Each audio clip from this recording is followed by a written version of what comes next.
Growing up, there was a huge lilac shrub in our front yard. Every spring, it would explode into this beautiful, fragrant blossom of purple blooms.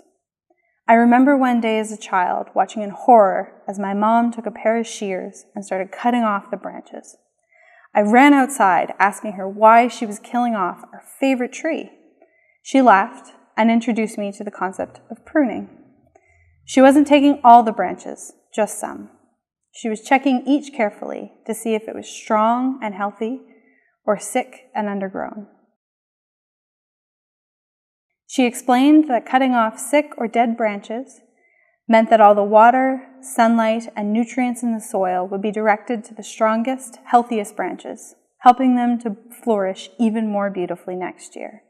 If she didn't prune, the healthy branches wouldn't get enough of what they needed. The whole tree could become sick and diseased and could even eventually die. She was right. Even decades later, our lilac tree blooms every single year. A well-cared-for lilac can live over 100 years, so it may be that she'll have great-grandchildren who get to enjoy the fruits of her pruning. In today's gospel, Jesus tells a beautiful parable that takes me right back to my childhood. Sometimes the parables are mysterious or have a hidden meaning, but Jesus makes this one crystal clear. He is the true vine. We are the branches, and God the Father is the gardener. Now, if we find ourselves completely disconnected from the vine, we're in big trouble. A disconnected branch is just a stick. It's dead, and it can't bear any fruit. But even if we're connected to the vine, even if we've said yes to having God fully present in our lives, it may be that we're not bearing as much fruit as our gardener would hope. For me, these times result in a total lack of spiritual fruit. I'm more impatient, more prone to anger, more likely to snap at someone. I'm less forgiving and more judgmental. Recently, during a period of spiritual dryness, I found myself sitting in a meeting and finding something to criticize in every single person around the room with me. I quickly realized that there was a big problem in that room, and the problem was me. Whether it's obvious to us or not, God can often see the many ways that our lives aren't fully bearing spiritual fruit. Even people with a deep spirituality have room for growth and improvement. A few years ago, Pope Benedict XVI fell and broke his wrist. He told a reporter that his guardian angel hadn't stopped him from falling because God felt he needed to learn a lesson in humility.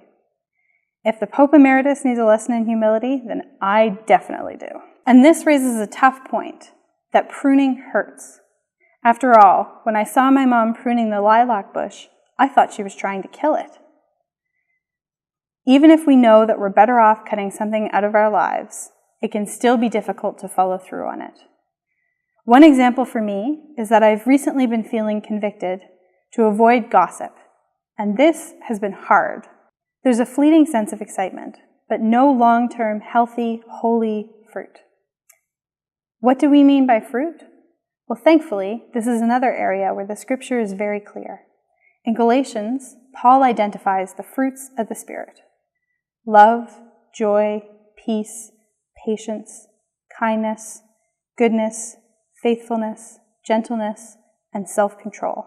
When we're trying to figure out if a part of our lives is bearing fruit, this is what we ask. Does this make me more loving, patient, joyful? Do others encounter kindness and gentleness in me? One example in my life where I can give a resounding yes is when I make a habit of attending Sunday Mass and of fully participating in the celebration. It changes my whole week. I'm more patient, more loving, more gentle. I'm more likely to forgive wrongs and to be able to see things from another's perspective. Dedicating ourselves to spending time with God is always a fruitful endeavor. But if we find ourselves asking these questions about a part of our lives and the answer is no, then that's a good sign that that's an area of our lives that could use some pruning. So how do we open ourselves up to being pruned? Jesus is clear about this too. Abide in him. Other biblical translations use different words to mean the same thing. Live with him. Stay joined in him. Remain in him. The common thread is the same: a close, real connection with the person of Jesus. Pruning happens when we're tied to Jesus, and spending time with him in Mass, in prayer, and in reading the Scriptures is a priority in our lives. We have an opportunity to be deliberate about this. When we realize that there's a part of our lives that is hurting ourselves or the people around us, rather than wallowing in guilt or shame, we have an opportunity to offer this up to God as a chance to be pruned. And then, this is perhaps the most important part of all, we need to identify and celebrate those moments of fruitfulness in our lives and the lives of people around us. We don't prune for pain or punishment. We prune to redirect all of our energy towards becoming the best version of ourselves. And when that happens, that's always a time for celebration. Our world may be desperate and difficult sometimes, but if we're rooted in Jesus and pruned by the Father, then we will be a fruitful branch, part of a fruitful community of faith. We'll stand out as brightly as a light in the darkness, glorifying God and offering hope.